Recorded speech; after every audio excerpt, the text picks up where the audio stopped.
ഒരു ചായ ഇങ്ങോട്ട് ഇറങ്ങണേന് മുമ്പ് പത്തിരും കറി. ഇനി ഇത് കഴിഞ്ഞിട്ട് നിങ്ങൾ പറയാൻ ഉസ്താദ് ഒന്നും കൂടി തട്ടില്ല എന്ന് വെച്ചാൽ ഞാൻ വേണ്ടാന്നറിയില്ല.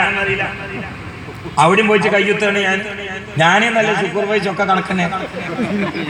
ഞങ്ങളൊക്കെ തടി കണ്ടില്ല ഞങ്ങള്. അതുകൊണ്ട് 25-ാം വയസ്സിൽ തുടങ്ങുകയാണ്. ആശുപത്രി തടി നിങ്ങൾ നീളണ്ട അവർക്കൊക്കെ പോവന്നെയാണ്. നമ്മളെല്ലാവരും കണക്കാണ്. അപ്പൊ അതുകൊണ്ട് തീറ്റ കൂടിയതാണ് നമുക്ക് സോക്കർ വരാൻ കാരണം. അതെന്നാ കുറക്കണ് അന്ന് അസുഖങ്ങളൊക്കെ കുറയും. തീർച്ച. ഇവിടെ നിങ്ങൾ കണ്ടോ മഹാനായ അലി ഇബ്നു അബീ ത്വാലിബ് റളിയല്ലാഹു തആല തന്റെ വീട്ടിലേക്ക് കയറി വരുന്ന സമയത്ത് കാലിന്റെ ചുവപ്പ് മാറാത്ത പൊന്നുമക്കളായ അഹ്ലുൽ ബൈത്തിന്റെ അച്യുതണ്ടായ ഹസനും ഹുസൈനും കരയുകയാ. അലിയാരി ഫാത്തിമയോട് ചോദിച്ചു, ഫാത്തിമ എന്തിനാണ് മക്കൾ കരയുന്നത്? ഫാത്തിമ റളിയല്ലാഹു തആല എന്ന് പറഞ്ഞു. ഒരു ഭക്ഷണം കഴിച്ചിട്ട് 3 ദിവസമായി. ഭക്ഷണം കഴിച്ചിട്ട് 3 ദിവസമായി. അതുകൊണ്ടാണ് ശ്രദ്ധിക്കണേ. സ്വർഗത്തിന്റെ താക്കോല് കൈ പിടിച്ച ആള് വീട്ടിലാണ് ഈ അനുഭവം എന്ന് മറക്കേണ്ട ടൈമുള്ള. ഇവരെ കയ്യിലാണ്, അവരമ്മാന്റെ കയ്യിലാണ് പെണ്ണുങ്ങളെ നിങ്ങൾ പോണ സ്വർഗത്തിലെ ഡോറിന്റെ ആ ചാവി കയ്യിൽ പിടിച്ചത് ഫാത്തിമത്തു സഹ്റബത്തു. അവരെ വീട്ടിലാണ് റളിയല്ലാഹു അൻഹാ ഈ അനുഭവം. പക്ഷെ അലിയാരും ഇങ്ങനെ കുട്ടികളെ കരച്ചിൽ കണ്ടിട്ട് കണ്ണിൽ വെള്ളം നിറച്ചിങ്ങനെ നിൽക്കുകയാണ്. കാരണം എന്തെങ്കിലും ഒന്ന് വാങ്ങിക്കൊടുക്കണമെങ്കിൽ കയ്യിൽ പൈസ ഉണ്ട്, ചില്ലാനല്ല. ഫാത്തിമ എന്തെന്നോ ഇട്ട കുപ്പായ ഊരിയിട്ട് അലിയാർക്ക് വിൽക്കാൻ കൊടുത്തു. ഫാത്തിമത്തു സഹ്റബത്തു ഇട്ട കുപ്പായ ഊരിയാണ് കൊടുത്തു. നിങ്ങൾ എന്തിനാ പേടിക്കണേ? അതായിരിക്കണം ഭാര്യ. അല്ല ഗൾഫിൽ നിന്ന് അറബി ആട്ടിട്ട് ഇങ്ങനെ നാട്ടിലേക്ക് വന്നതാ. എന്താ അങ്ങനെ അപ്പോഴും പറഞ്ഞില്ല ചാടൻ ആളല്ല. ഭർത്താവിന്റെ ഒപ്പം ടെൻഷൻ സമയത്ത് ഭർത്താവിന് ആശ്വാസമായിട്ട് നിൽക്കണം. അതാണ് പെണ്ണ്, അല്ലാത്ത പെണ്ണല്ല. ചിന്തിക്കണേ. കയ്യിൽ കാശില്ലാതെ കുട്ടികളുടെ വിശപ്പ് അത് കൊണ്ടുകൊണ്ട് കരഞ്ഞുകൊണ്ടിരിക്കുന്ന പ്രിയപ്പെട്ട ഭർത്താവായ അലിയാറോണ്ടിലോ കുപ്പായം മൂറിയിട്ട് തുന്നി പിടിപ്പിച്ച കുപ്പായമിടുന്നു. ഫാത്തിമത്തു സഹ്റബത്തു ഞാൻ നിങ്ങളെ കൂടെയുണ്ട്, നിങ്ങൾ വിഷമിക്കണ്ട. ഈ കുപ്പായം വിട്ടുകൊണ്ട് കിട്ടിയ കാശുകൊണ്ട് ഈത്തപ്പഴം വാങ്ങിക്കൊണ്ടുവരിക. അല്ലേ നിങ്ങൾ പ്രയാസപ്പെടണ്ട. കുപ്പായാണ് ഊരി കൊടുത്തു. എന്നിട്ട് കീറിയ കുപ്പായ ഇട്ടു. അലിയാരെ ശ്രദ്ധിക്കണേ. അലിയാർ ഈ കുപ്പായത്തെ നേരെ മാർക്കറ്റ് പോയി, എന്നിട്ട് വിറ്റു. 6 ഉറുപ്യ ഇട്ടു. എത്ര? 6 ഉറുപ്യ. ഈ 6 ഉറുപ്യ കുട്ടികൾക്ക് ഈത്തപ്പഴം വാങ്ങാൻ വേണ്ടി ഒരു കട, ശ്രദ്ധിക്കണേ, കുട്ടികൾക്ക് ഈത്തപ്പഴം വാങ്ങാൻ വേണ്ടി ഒരു കടയ്ക്ക് എങ്ങനെ കേറുന്ന സമയത്ത് ഒരാള് വന്നിട്ട് പറഞ്ഞു, അസ്സലാമു അലൈക്കും, നിങ്ങളെ പേര് അലി എന്നല്ലേ? ഞാന് വളരെ കഷ്ടപ്പാടിലാണ്, ഞാൻ ഭക്ഷണം കഴിച്ചിട്ടില്ല, അതുകൊണ്ട് എനിക്ക് എന്തെങ്കിലും തരണം. ആരോടൊപ്പം ചോദിക്കുന്നു? ഭക്ഷണം കഴിക്കാതെ കുട്ടികൾ കരഞ്ഞപ്പോ ഭാര്യന്റെ കുപ്പായം വിറ്റ് കിട്ടിയ 6 ഉറുപ്യ കൊണ്ട് ഈത്തപ്പഴം വാങ്ങാൻ കടയിൽ കയറുന്ന ആളോടാ ചോദിക്കണം, നിങ്ങൾ അലിയല്ലേ? ഞാൻ ഭക്ഷണം കഴിച്ചിട്ടില്ല, വല്ലാത്ത പ്രയാസത്തിലാണ്, കുടുങ്ങിയിട്ട് ചോദിക്കണം, വല്ലതും തരണം. നമ്മളാണ് എന്താ കൊടുക്കണവരപ്പം കൊടുക്കും. 50 പൈസ കൊടുത്തിട്ട് 25 പൈസ ബാക്കിയാവും. കൊടുക്കും. ഒരു 50 പൈസ കൊടുത്തിട്ട് 25 പൈസ ബാക്കിയാവും. അലിയാര് ചെയ്തതല്ല, 6 ഉറുപ്യ ആൾക്കാണ്ട് കൊടുത്തു. 6 ഉറുപ്യാണ് കൊടുത്തത്. പിന്നെ ടെൻഷനായി. കൊടുത്തതിനല്ല കേട്ടോ, നമ്മളെ പരിപാടിയാണ്. അതിൽ ഇങ്ങനെ കോരി തെരിപ്പിച്ചിട്ട് നരകൊക്കെ പറഞ്ഞിട്ട് അതിന് രക്ഷപ്പെടാൻ ഒരു കാരക്കണ്ടി ചീളെങ്കിലും കൊടുത്തോളി. അതുകൊണ്ട് ഈ ഹദീസിനെ ഒരു സ്വർണ്ണമാല കൊണ്ട് സ്വാഗതം ചെയ്യോ. ഇന്നലെ ഞാൻ ചോദിച്ചപ്പോ 5-6 കമ്മൽ ഊരി തന്നു. ഇന്നിവിടെ ചോദിക്കണം ചേട്ടോ, പേടിക്കണ്ട. ഊരി തന്നതിന് ശേഷം പിന്നെ എന്ത് ചെയ്യാൻ എന്താ കാട്ടുക? ചോദിച്ചപ്പോണ് കൊടുത്തതാ. നമ്മളങ്ങനെയല്ലോ. അല്ലെങ്കിൽ 10,000 പാടി പിന്നെയാണ് ഇനിയിപ്പോ എന്താ കാട്ട, പിൻവലിക്കാൻ പറ്റൂല. കൊടുത്തുകൊണ്ട് പിന്നെ കണ്ട് തിരിച്ച് പിൻവലിക്കലെ കൊടുക്കാതിരിക്കുക, വാഗ്ദാനം ചെയ്തിട്ട് കൊടുക്കാതിരിക്കുക, അതൊക്കെ ആ സ്വഭാവത്തിൽപ്പെട്ടതാണ്. അലിയാരെ ഈ കൊടുത്തിട്ട് ടെൻഷൻ വന്നു പറഞ്ഞാൽ കൊടുത്തതിന്റെ ടെൻഷനല്ല, കുട്ടികൾക്ക് എന്താ കൊണ്ടു കൊടുക്കുക, ഭക്ഷണം ഇല്ലാതെ കഷ്ടപ്പെട്ട് കരയാണല്ലോ, അവിടെ എന്തെങ്കിലും എത്തിക്കണല്ലോ എന്ന ചിന്തയിൽ ഇങ്ങനെ നിൽക്കുകയാണ്. ശ്രദ്ധിക്കണേ. അങ്ങനെ നിൽക്കുമ്പോ ഒരാള് ഒട്ടകത്തിന്റെ മുകളിൽ കയറിയിട്ട് ഇങ്ങനെ ഉണ്ട് പറഞ്ഞു. അലിയാരെ എടുത്തിരുന്നു പറഞ്ഞു, പിന്നെ ഒട്ടകത്തിന് വേണോ? 6 ഉറുപ്യ കൊടുത്തിട്ട് കയ്യിലൊന്നും ഇല്ലാതെ നമ്മളെ ഒട്ടകത്തിനേറ്റ ഒരാൾ വരും. ഒട്ടകത്തിന് വേണം, പക്ഷെ കയ്യിൽ പൈസ ഇല്ല. അപ്പൊ ഈ ചോദിച്ചാൽ പറഞ്ഞു, പൈസ ഉണ്ടെങ്കിൽ തന്നാ മതി, ഉള്ളപ്പോ തന്നാ മതി, അല്ലെങ്കിൽ ഞാൻ പൊരുത്തപ്പെട്ടു. ഒട്ടകത്തിന് വേണോ വേണ്ട അതാ ചോദിച്ചത്, പൈസ വെച്ചിട്ടില്ല. അപ്പൊ അലിയാരോ നിങ്ങൾ വിൽക്കുകയാണെങ്കിൽ ഞാൻ പൈസ തരണ്ടേ, അതിന്റെ അടുത്ത് ഇല്ല എന്നാണ് ഈ പറയുന്നത്. അത് ഉണ്ടെങ്കിൽ തന്നാ മതി, ഉള്ളപ്പോ തന്നാ മതി, അല്ലെങ്കിൽ ഞാൻ പൊരുത്തപ്പെട്ടു. അതിൽ അലിയാർ വെച്ചു. എത്രയാണ് പൈസ? 60 റുപ്യ. 1500 റുപ്യ ഒട്ടകാണ് 60 റുപ്യ കൊടുക്കുന്നത്. അതിൽ അലിയാർ വാങ്ങി. കാരണം പൈസ ഉണ്ടെങ്കിൽ കൊടുത്താൽ മതി, ഉള്ളപ്പോ കൊടുത്താൽ മതി, ഇല്ലെങ്കിൽ പൊരുത്തപ്പെട്ടു എന്ന് ധൈര്യമായിട്ട് വാങ്ങിക്കൂടെ. 60 റുപ്യക്ക് ഒട്ടകത്തിന് വാങ്ങി. കേട്ടോളിട്ടോ. ആ ഒട്ടകമായിട്ട് അലിയാർ ഇങ്ങനെ വരികയാണ്. അപ്പൊ വേറൊരാള് വന്ന് സലാം പറഞ്ഞുകൊണ്ട് ചോദിച്ചു, നിങ്ങൾ ഈ ഒട്ടകത്തിന് വിൽക്കുമോ? ഇസ്മായിലുൽ ഹഖി റഹിമഹുല്ലാഹ് അവിടുത്തെ റൂഹുൽ ബയാനിൽ രേഖപ്പെടുത്തിയ സംഭവമാണ്. നിങ്ങൾ ഈ ഒട്ടകത്തിന് വിൽക്കുമോ എന്ന് വേറെ ഒരാൾ വന്ന് ചോദിക്കുമ്പോ അലിയാര് പറഞ്ഞു വിൽക്കാം. അദ്ദേഹം ചോദിച്ചു, എത്രക്കാണ് നിങ്ങൾ വിൽക്കുന്നത്? അപ്പൊ അലിയാര് ചിന്തിച്ചു, ആ മനുഷ്യന് കൊടുക്കാനുള്ളത് 60. ഫാത്തിമാന്റെ കുപ്പായ വിറ്റ് കിട്ടിയ കാശ് 6. രണ്ടും കൂടി ഉദ്ദേശിച്ചു 66 രൂപ പറയുകയാ. നമ്മളെ പറമ്പച്ചോടത്തിന്റെ കൊള്ളലാഭല്ല. നമ്മളെന്താ പരിപാടി? തീരെ വെള്ളമില്ലാത്ത കിണറ്റിൽ ഒന്നായിട്ടൊന്ന് ടാങ്കർ എടുക്കുക, എന്നിട്ട് വെള്ളം ഇങ്ങനെ പിടിച്ചു നിർത്തുക, എന്നിട്ട് ആദ്യം വന്ന പോലെയൊക്കെ ഇത് ഒരു കാലത്തും പറ്റാത്ത സംസമാണെന്നാണ്. വൈകുന്നേരം പറ്റാൻ പോകണം. അള്ളാഹു കാത്തുരക്ഷിക്കുക. എന്തെല്ലാം ജാതി കച്ചവടം. അപ്പോഴത്തെ ഒരാൾ വാങ്ങി കുടുങ്ങിയിട്ട് എനിക്ക് വിളിക്കുന്നുണ്ട്, സാധേ വെള്ളം ഇങ്ങനെ നിറഞ്ഞിക്കുന്നുണ്ട്, സംസമാന്ന് പായം പറഞ്ഞ് പറ്റിച്ച്. ഞാൻ പിറ്റേ നോക്കുമ്പോൾ തീരെ വെള്ളമില്ല. അപ്പൊ ആൾക്കാർ അറിഞ്ഞാൽ ലോറിയെ കൊടുത്ത് അടിച്ചതാണ്. എന്തെല്ലാം തരം കച്ചവടം. അള്ളാഹു കാത്തുരക്ഷിക്കുക. ഒരു ചെറുപ്പക്കാരിയുടെ അടുത്തൊരു കടയിൽ കയറിയിട്ട് കുട്ടിക്കുള്ളൊരു സൈക്കിൾ വാങ്ങി. അപ്പൊ ഇയാളിനോട് പറയാണ്, സങ്കടം പറയാണ്, സൈക്കിൾ വാങ്ങി പരിയെ കൊണ്ടുപോയിക്കുമ്പോൾ ഒക്കെ ഡൂബിളിയാണ്. ആണി കൂരി വീണു, അതിന്റെ ടയറൊന്നും പറ്റണില്ല, ഉറ്റാനും പറ്റണില്ല. 5000 റുപ്യ വാങ്ങിയതാ, ഒന്നിനും പറ്റും. തിരിച്ചു കൊണ്ടു കൊടുത്തപ്പോൾ കടക്കാരൻ ഭയങ്കര ചൂടായിരുന്നു. അപ്പൊ ഇയാളിനോട് പറയാം, ഉസ്താദേ ഒരുപാട് കട അപ്പുറപ്പുറമൊക്കെ ഉണ്ട്, എല്ലായിടത്തും സൈക്കിൾ ഉണ്ട്, പക്ഷെ ഞാൻ ഇവിടെ കയറിയത് ഇയാൾ നിസ്കാരതാമിന്റെ വലിപ്പം കണ്ടിട്ടാണ്. അങ്ങനെ ഉണ്ടാവില്ല, അയാൾ ചരിക്കൂല എന്നുള്ളൊരു ഉറപ്പ്. അത് ഞാൻ അയാളോട് പറയും ചെയ്തു, കാക്ക ഞാൻ ഇതിൽ കയറാൻ കാരണം നിങ്ങളെ ഈ താമ്പിന്റെ വലിപ്പം കണ്ടിട്ടാണ്. നിങ്ങൾ എന്നോട് ഇത് പറയുന്നതിനപ്പോൾ പോയി പണിയൊക്കെ ഇടാൻ. അവിടെ താമ്പും കാര്യങ്ങളൊന്നും ഇല്ല. എല്ലാവരും ഈ വിഷയത്തിൽ ഏകദേശം അള്ളാഹു കാത്തുരക്ഷിക്കട്ട വക്കീലാണുള്ളത്. പൈസ ഉണ്ടാക്കണം എന്നേ ഉള്ളൂ, എങ്ങനെ ഉണ്ടാക്കാന്നുള്ള ചിന്തയേ ഇല്ല. ഞങ്ങളവിടെയൊക്കെ പോത്തിന്റെ തല വെച്ചിട്ട് മൂരിയർച്ച തൂക്കി കൊടുക്കുന്ന ആൾക്കാരെ ഞാൻ കണ്ടിട്ടുണ്ട്, ഇറച്ചി കച്ചവടക്കാർ. അള്ളാഹു കാത്തുരക്ഷിക്കട്ടെ. ചിന്തിക്കണേ, കൊള്ളലാഭമില്ല. മഹാനായ ബാഫത്തെ തങ്ങളൊട്ടാല്ല അരിക്കച്ചവടക്കാരന്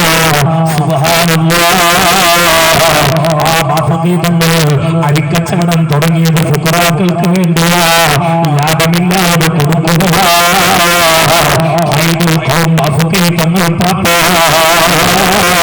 മഹാനായ കണ്ണീത്തുസ്താദ് മരക്കച്ചവടം നടത്തി, എന്നിട്ട് പരാജയപ്പെട്ടു. കാരണം ആര് മരം വാങ്ങാൻ വേണ്ടി വന്നു, ആ മരത്തിന്റെ അതിന്റെ ന്യൂനതകൾ, കുറവുകള് കച്ചവടക്കാര് കാണാത്തത് കണ്ണീത്തുസ്താദ് പറഞ്ഞു കൊടുക്കുമ്പോ മരം വാങ്ങാതെ വന്നവർ തിരിച്ചു പോയപ്പോ മരം കെട്ടിക്കിടന്നിട്ട് മരക്കച്ചവടം പൂട്ടുകയാ.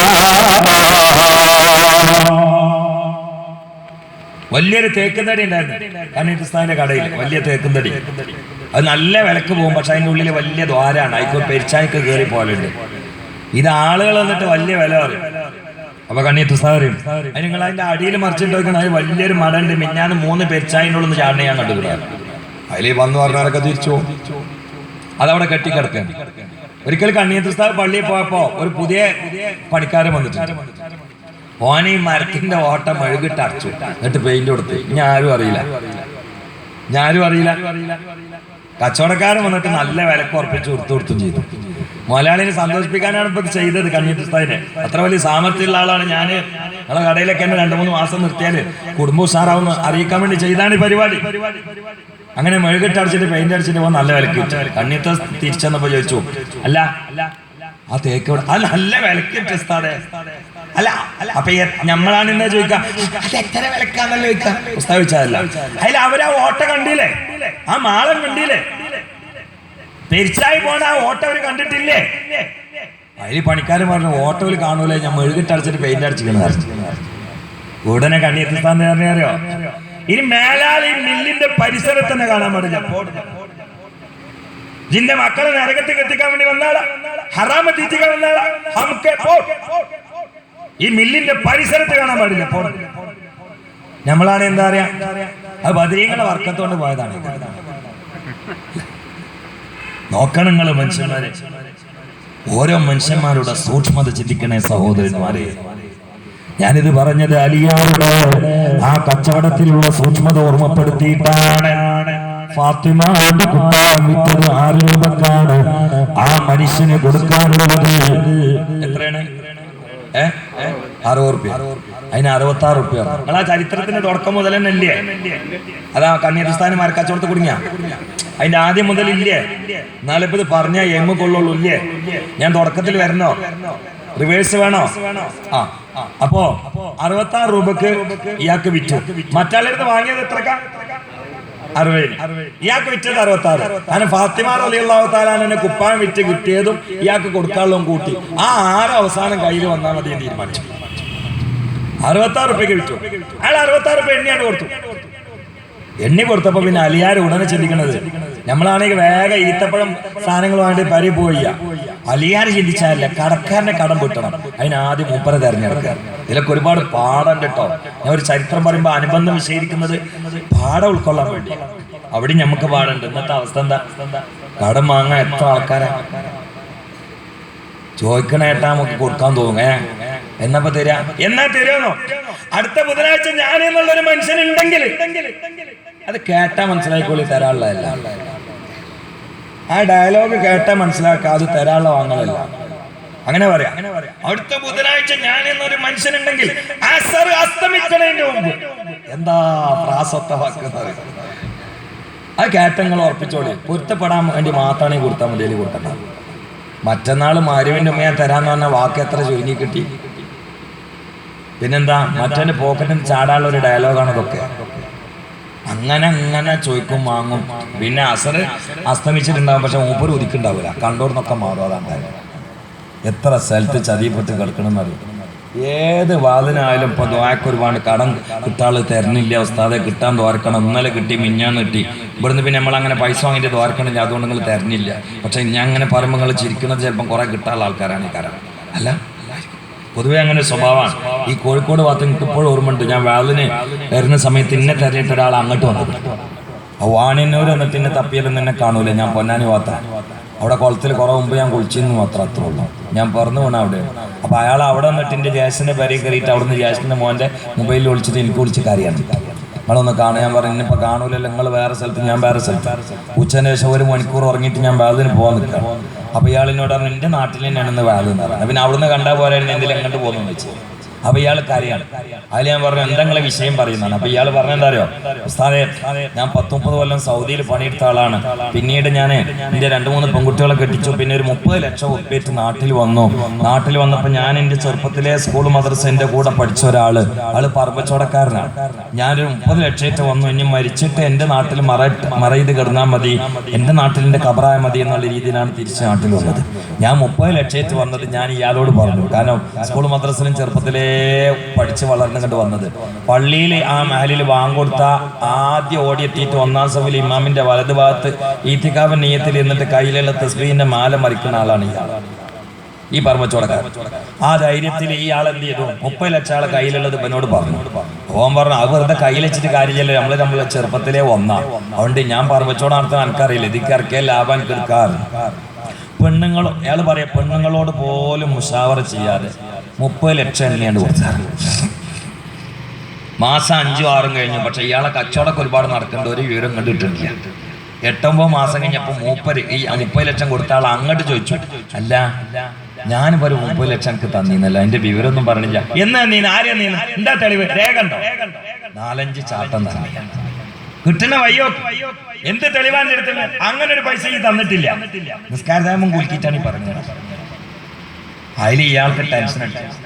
ഇയാൾ പറയണത് എന്താ വെച്ചാല് 30 ലക്ഷം പോയതല്ല, ഈ മനുഷ്യന്റെ അവസ്ഥ എങ്ങനെയാണെങ്കിൽ ഞാൻ ആരെ വിശ്വസിക്കുക? എന്നിട്ട് എന്നോട് പറഞ്ഞു, അത് വാതിൽ അതൊന്ന് പറയണം. ഞാൻ അങ്ങനെ ചോദിച്ചു, എൻ്റെ വാതിലിന്റെ വിഷയം എന്താണ് നിങ്ങൾക്ക് അറിയുമെന്ന് ചോദിച്ചു. അയാൾ പറഞ്ഞു, ഞാൻ കണ്ടിട്ടുണ്ട് സ്ത്രീ സ്വാതന്ത്ര്യം ഇസ്ലാമിലാണ്.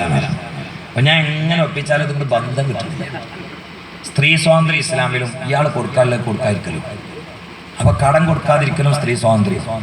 ഇതിങ്ങനെ വലക്കപ്പത്ത ഉണ്ടാക്കണ മാതിരിയാവില്ല.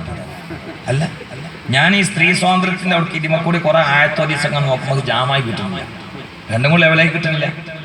അത് ബന്ധമില്ലാച്ചിങ്ങനെ പറയുമ്പോൾ നമ്മള് ഈ പിന്നെ പയറുകൊണ്ട് ബിരിയാണി വെച്ച മാതിരി, മത്തി കൊണ്ട് വേണമെങ്കിൽ ബിരിയാണി വെക്കാം, പയറുകൊണ്ട് ബിരിയാണി വെക്കാൻ പറ്റും. ഇത് ലെവലില്ലാതെ പോകണം. എന്നാലും ആ നാട്ടിലെ ഏറ്റവും പ്രധാനപ്പെട്ട കാര്യങ്ങൾ ഒരു പ്രഭാഷകൻ നിലയ്ക്ക് പറയണല്ലോ എന്ന് ഞാൻ കരുതി. പക്ഷെ ഇയാളോട് ഞാൻ പറഞ്ഞു, നിങ്ങളെ കയ്യിൽ നിന്ന് 30 ലക്ഷം വാങ്ങിയിട്ട് 9 മാസം കഴിയുമ്പോഴേക്ക് രേഖയില്ല എന്ന് പറഞ്ഞിട്ട് എടുത്ത് ചാടിയാല് ആ മഹലിന്റെ നോട്ടത്തിൽ ഏറ്റവും വലിയ തമ്മാടിയ ആളല്ലേ. അതിപ്പോ വയലിലൊന്നും ഉണ്ടാവില്ല. വയലിൽ പങ്കെടുക്കാത്ത ഒരാൾക്ക് വേണ്ടിയിട്ട് ഇപ്പൊ ഞാൻ എന്റെ വിഷയം മാറ്റി സംസാരിക്കണോ എന്ന് വെച്ചപ്പോ ഇയാൾ പറഞ്ഞു, അല്ല ഉസ്താദേ, മൂപ്പരനെയാണ് സ്റ്റേജിലെ അധ്യക്ഷൻ എന്ന് അറിഞ്ഞിട്ടുണ്ട്. ഞാൻ പോയപ്പോൾ നല്ലൊരു മനുഷ്യൻ നിസ്കാരത്താകുമ്പോൾ വെച്ച് അങ്ങനെ ഇരിക്കണം, കയ്യിൽ വലിയ മാലയുണ്ട് ചുറ്റിങ്ങ. ഇയാളാണല്ലോ ഇപ്പൊ ഈ കടുങ്കൈ ചെയ്യണം. നിങ്ങൾ നോക്കണേ, അതിൽ 2 കാര്യമുണ്ട്. ഒന്നെന്താരോ, ഈ കടത്തിന്റെ ബോധം മനുഷ്യന്മാർക്ക് എന്തോ നഷ്ടപ്പെട്ടിട്ടുണ്ട്. നാളെ ഷഹീദ് ഇങ്ങനെ സ്വർഗത്തോ ഓടി വരും. അള്ളാഹ് സ്വർഗത്തിന്റെ വാതിലിന്റെ അവിടെ തടഞ്ഞെത്തിട്ട് ചോദിക്കും, എനിക്ക് പോലെ കടമ്പല്ലതുണ്ടോ ഷഹീദിനോട്? രക്തസാക്ഷിയോട് അള്ളാഹ് ചോദിക്കും, കടണ്ടോ? കള്ളുടിച്ചത് ചോദിക്കൂല, അനായ മറ്റേമ പോവും, തൗബയിൽ പോവും. വ്യഭിചരിച്ചതും ചോദിക്കൂല, അതായത് തോബി തെറ്റായിരിക്കും യുദ്ധകാലത്ത് പോയിട്ടുണ്ടാ, അയിമ പോവും. അത്തായി ഭൂമിനെ ദമ്പി കമല്ലാ ദമ്പല. അല്ല നമ്മളെ കാത്തുരക്ഷിക്കട്ടെ. വേറൊന്നും അല്ല, ഒരൊറ്റ കാര്യം ചോദിക്കും, കടം വല്ലതുണ്ടോ? ഷഹീദ് പറയാണ്, ആർക്കൊന്നും കടമൊന്നുമില്ല, പക്ഷെ ഞാൻ യുദ്ധം നടക്കുന്ന സമയത്ത് അയൽവാസിന്റെ വെട്ടെത്തി എടുത്തുകൊണ്ട് ഓടിയതാണ്. അപ്പൊ ആ ആയുധം അയാളോട് എടുക്കുമ്പോൾ ചോദിച്ചിട്ടില്ല ആരും അല്ലാരും അതുകൊണ്ട് മാറിക്കായി തീരുമാനം എടുത്തിട്ടാണ് കടന്നാൽ മതി. എന്തിനാ ഈ ആയുധം കൊണ്ടായത്? യുദ്ധത്തിൽ പങ്കെടുക്കാനാ. പക്ഷെ അത് അയൽവാസിന്റെ ആയുധം എടുത്തിട്ടാ പോയത്. കാരണം ഇവിടെ ഭയങ്കര യുദ്ധം നടക്കണം, ചോദിക്കാൻ സമയം കിട്ടിയില്ല. അയൽവാസി യുദ്ധത്തിൽ പങ്കെടുക്കണം, ഇവിടെ ആയുധം പുറത്തിങ്ങനെ കിടക്കുന്നുണ്ട്, അത് എടുത്തുകൊണ്ട് ഓടിയതാണെങ്കിൽ അതിന് തീരുമാനം കണ്ടിട്ട് സ്വർഗത്തിൽ കടത്തുള്ളൂ. നമ്മള് ലക്ഷങ്ങൾ കൊടുക്കാനായിട്ട് മാറിപ്പോയിട്ട് മരിച്ചു എന്തായിരിക്കും അവസ്ഥ? അള്ളാഹു കാത്ത് രക്ഷിക്കട്ടെ. അതുകൊണ്ടാണ് ചിന്തിച്ചോളൂ, 66 രൂപത്തിൽ അതാ ഒട്ടകത്തിന് വിറ്റുമ്പോ ആദ്യമായി ഒട്ടകം വാങ്ങിയ ആളെ തുറഞ്ഞു നടക്കുക. മദീനയുടെ പ്രാന്ത പ്രദേശങ്ങളിലൂടെ സഞ്ചരിച്ചിട്ട് മദീന മൊത്തം പറഞ്ഞിട്ട് ആ മനുഷ്യനെ കാണുന്നില്ല. എന്ത് വേണം നീ 60 രൂപ? ഇവരുടെ അസുര സൈനാകുന്ന മക്കൾക്ക് ഈത്തപ്പഴം വാങ്ങാൻ പറ്റൂല, മറ്റു സാധനങ്ങൾ വാങ്ങാൻ പറ്റൂല. പക്ഷേ 60 രൂപ ഞാൻ കടം കൊടുക്കാനുള്ള മനുഷ്യനെ തിരഞ്ഞിട്ട് എനിക്ക് ആദ്യമായി ഒട്ടകത്തിന് വിറ്റാളെ കാണുന്നില്ല. എന്ത് ചെയ്യണമെന്ന മസാല നേടിയിട്ട്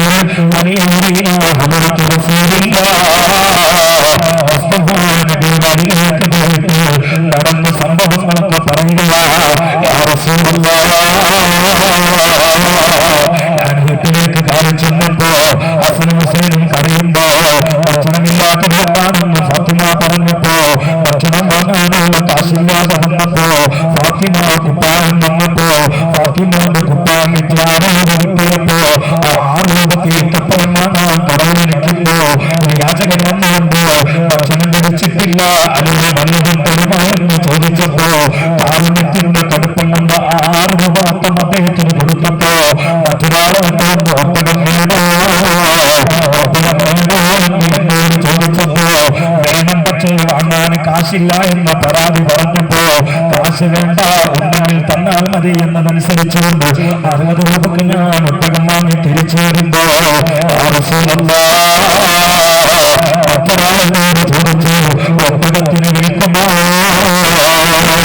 ആ സമയത്ത് ഫാത്തിമാന്റെ കുപ്പായത്ത് കിട്ടിയിട്ടുള്ള 6 രൂപയോ അദ്ദേഹത്തിന് കൊടുക്കാനുള്ള 60 രൂപയോ കണക്ക് കൂട്ടിയിട്ട് 66 രൂപക്ക് ഞാൻ ഒട്ടകത്തിന് വിട്ടു. നബിയോ, എന്നിട്ട് എന്റെ കടമൊന്നും എനിക്ക് 60 രൂപക്ക് ഒട്ടകം വന്ന മനുഷ്യന് മദീന മൊത്തം ഞാൻ ഓടി നടന്ന് പറഞ്ഞിട്ട് കണ്ടെത്തിയില്ല.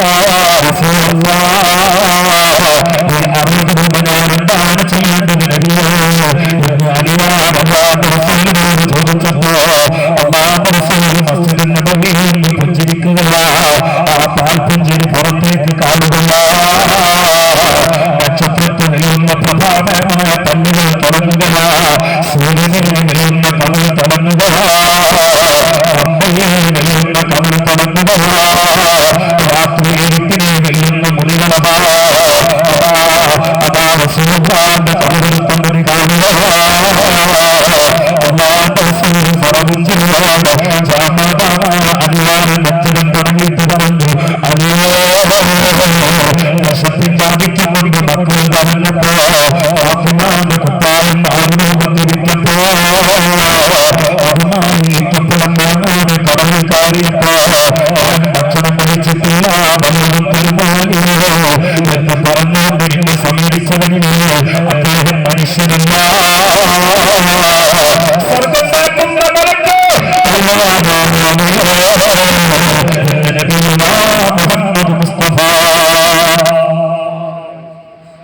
മനുഷ്യനല്ല സ്വർഗം കാക്കുന്ന മലക്ക് റിദ്വാനാണ് അലിയേ.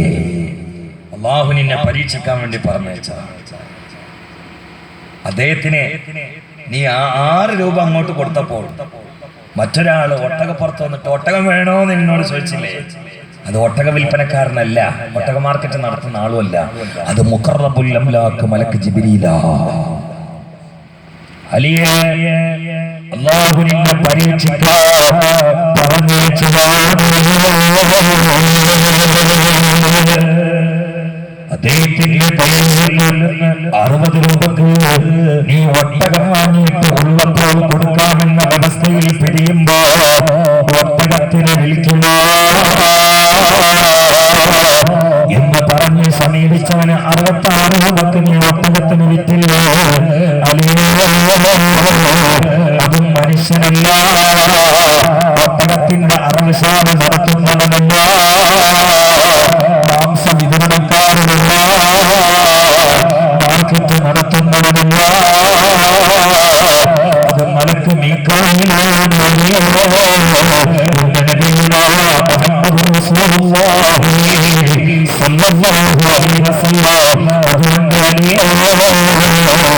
ആദ്യമൊക്കെ ഒട്ടകം 60 രൂപക്ക് വിറ്റ മനുഷ്യനെ പറഞ്ഞു ഭൂമിയിൽ കാണുക മലക്ക്